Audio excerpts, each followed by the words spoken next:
Okay, like I said, this is the original Eppinger's right up to here. And later, when I grew up, it was Denton Barker's grocery store. But right there, that building right there, without any doors on it, that is the first bank in Dixon, built in 1874. And you can look at and see who all the board members were. It's all in the Dixon Tribunes that are online if you want to go look.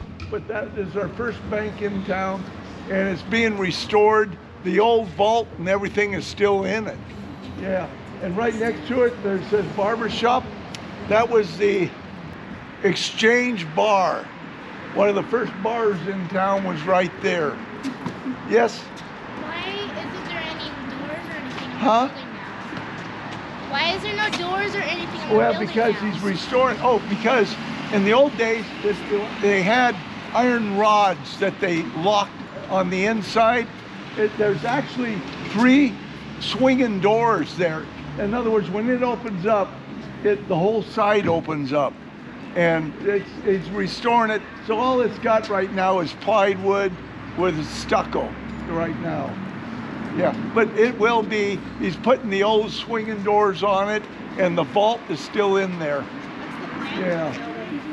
But anyway, the barber shop was, right now, that was one of the bars here in town that survived throughout, all these, it was one of the first bars. It was actually the first bar in town. Okay, right here, everything burnt down in Dixon. Okay, in 1880, November 19th, 1883, this whole town burnt down. All the businesses in town, everything right in here, this whole block right here burnt down, and everything burnt down right up to the including the barber shop. The bank did not burn, but the barber shop did because it wasn't brick, it was wood. After that, they made everybody put concrete or bricks. All the buildings in town that were commercial businesses had to either be brick or concrete. So that's why we haven't had too many fires in the business area, except for on April 19th, 1892, 8.5 years after the big fire, we had an earthquake that knocked down a lot of these buildings here, cracked them, and they had to be restored. So it happened that always on the 19th of the month, people were afraid that we're going to have some sort of disaster because we had 2 of them happen 8.5 years apart on the same day. But anyway, the fire burnt everything. Okay, let's walk a little bit more down here.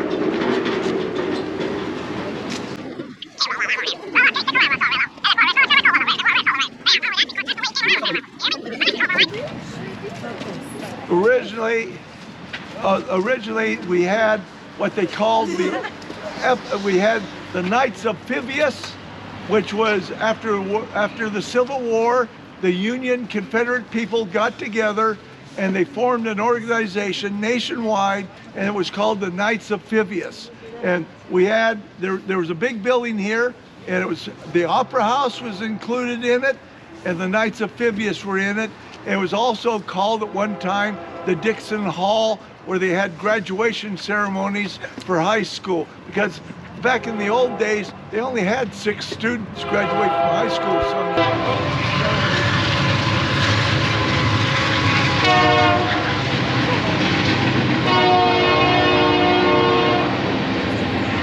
Okay, so right here, where this carpet on this corner here, it was called, the fire started that wiped out the downtown Dixon, everything going this way. It started in the Centennial Hall. And the reason why it was called the Centennial Hall is because it was built in the centennial year of 1876. So that's where the Centennial Hall was. It had 23 well-furnished bedrooms in it, And the Great Fire of 1883 also wiped out our original train depot, which is, if you go on B Street here and you go straight, right where that car is parked right there, that white SUV, that is about where that's where the passengers got on. Then you go down this road where these other cars are right there, and that was a platform for loading luggage and goods to put on the train, you know, because they took milk. Oh, that's where they had their milk. They had a platform there where you put your milk cans on, and then they loaded the milk cans on the train. But this was the original, and what they did, they made a replica of it on the other side, which is now the Chamber of Commerce building on the other side. Okay. Oh, and this corner here, of all the years I've done research on this area, there has never been a building on this corner here. It's never been, it's always been vacated. I don't know why, but it's a nice spot, but nobody ever built here. They always used it for when the fire department came here. The fire department was originally right where that firehouse is right now, but there was an old one. Kim has probably an old picture. It was built in I think the first firehouse was 1891, because before all they did was just store the Babcock, it's a Babcock steam engine that they push by hand. They didn't have any buildings back. Oh, now we got him.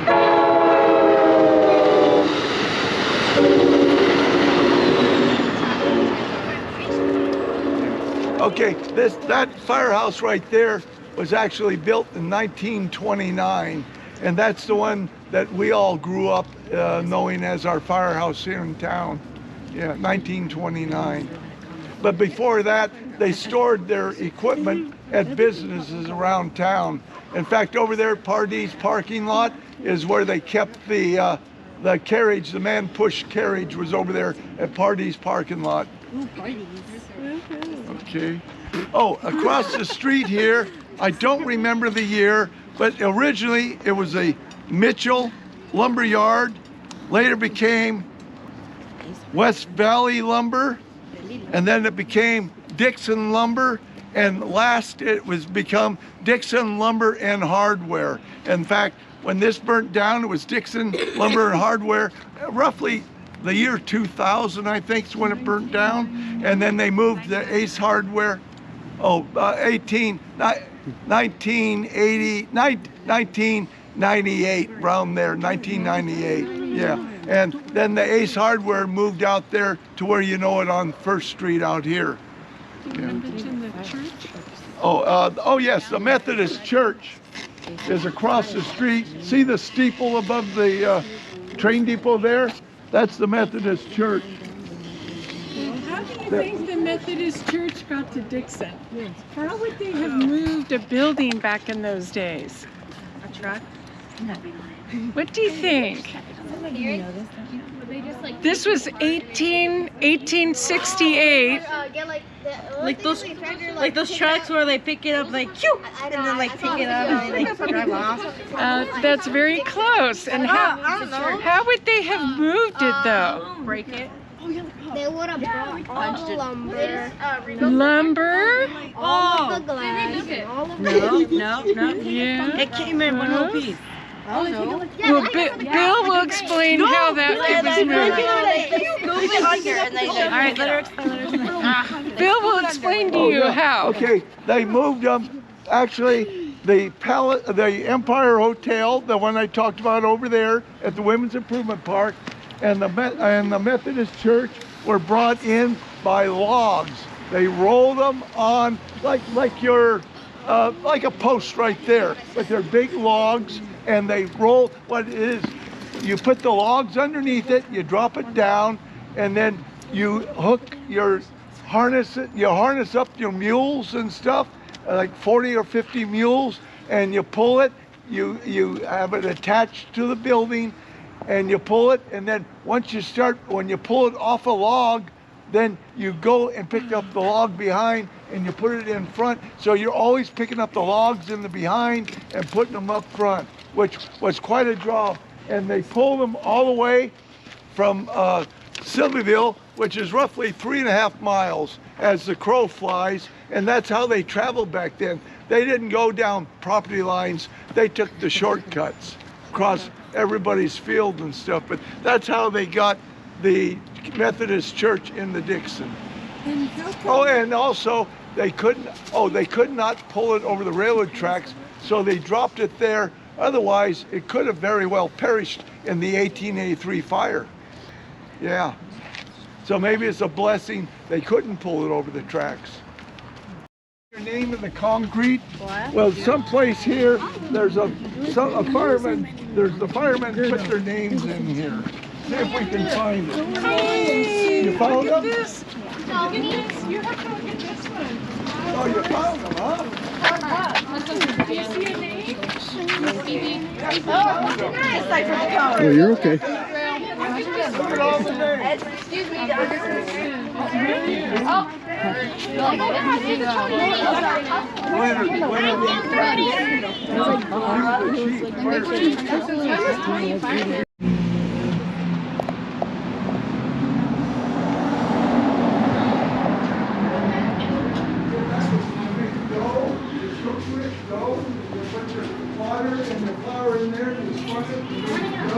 That's your ice box right there.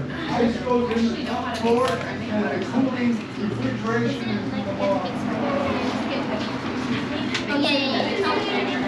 And there's some fancy old hats there on the wall. Thank you.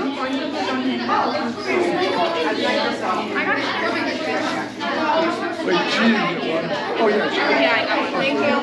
Thank you.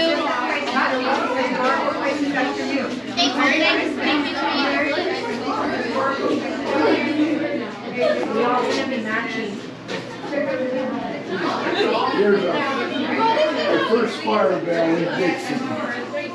That's our first fire bell that Dixon acquired in 1868. And that's the Babcock fire engine.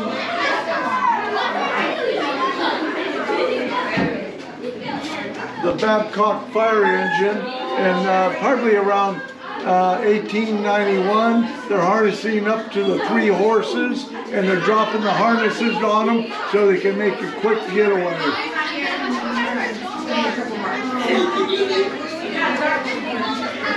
Can I